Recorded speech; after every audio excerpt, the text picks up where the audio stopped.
This is Ian with Build Brothers. I'm at 5891 Antigua Boulevard in San Diego. Going to go ahead and do a quick inspection of the existing solar system. We come over here and we've got our standard solar placard. It would be nice if that showed the install contractor. If there were any warranty issues with this system, if you're able to track down the installation, the install contractor, chances are you'd have a better chance of getting warranty issues taken care of for no labor cost.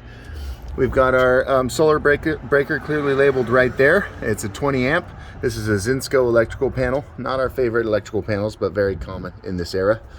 We've got our SDG&E meter here, and if we look closely at the meter, we can see a square, another square, and then a triangle pointing to the left. And what that means is that's the easiest way to monitor the solar system and know that it's working. It's currently backfeeding the grid. It's creating more electricity than what the house is using, and so all that extra electricity is going through this meter, earning the account holder credits to use when the sun is down.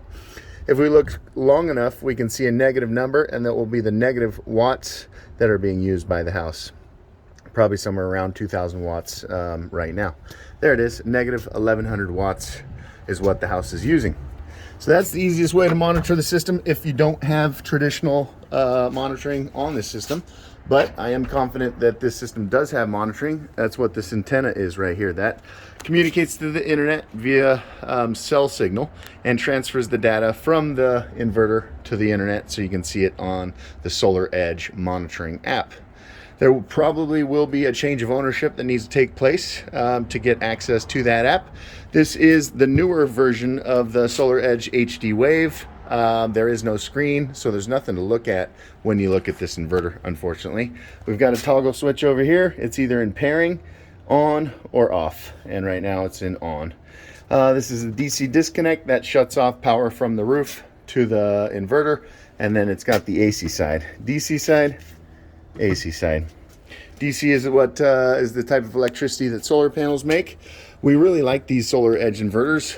They're a great product. They're still in business. They have a fantastic 25-year warranty, and in most cases they ship replacement parts very, very quickly when necessary.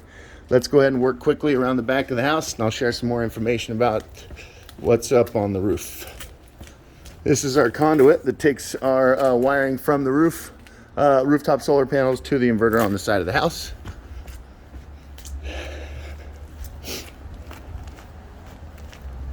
What's on the roof is 18 solar panels, and they are Q-cell 320 watt. When we're talking about a solar system size, we multiply the wattage rating of each panel times number of panels. In this case, 18 times 320 watts. This is a 5.76 kilowatt system size. That's a large enough solar system to offset somewhere around a $250 to potentially a $300 average SDG&E bill. So this should be a big enough system for the home's usage, depending on air conditioning usage, that kind of thing. We can see that at least 4 of the panels are already being shaded. It's 2:30 in the afternoon, and it's this elm tree or whatever it is, and it looks like it's on this side of the fence. So if you were to get rid of this tree, this solar system would produce more electricity. All indications are this system is installed professionally. If we try to give you a view of what's underneath there, what we're looking at underneath the solar panels, that's a standoff. So you can see how it goes between the tile courses and attaches to the structural support of the roof. So that's lagged into the rafters or the trusses or whatever's holding the house up. There is no penetration in the tile. That tile's not kicked up crazy out of place. It all looks professional. What else are we looking for underneath there is wire management. We want to make sure that none of the wires are hanging down, catching debris, getting nibbled on, anything like that. Everything looks really, really professional on this solar install. Each one of these panels will have a Solar Edge optimizer underneath it. That is a failure point. Those will die over the years, but they're covered under the 25-year warranty. And you'll need to have access to your monitoring to know when and where those optimizers die. Now, those optimizers make each of these panels work independently. An old-fashioned system, kind of like mine from 9 years ago, if one panel dies, if there's shade on 4 of the panels, it takes down the production of the entire system. That's not the case with this system. This system, only those 4 panels that are getting shade on them as we speak are affected.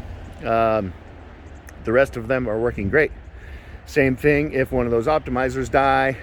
If one of these panels were to get hit by a baseball and completely shatter it, that's still okay because the rest of the system is still working. Again, we've got 18 Q cell is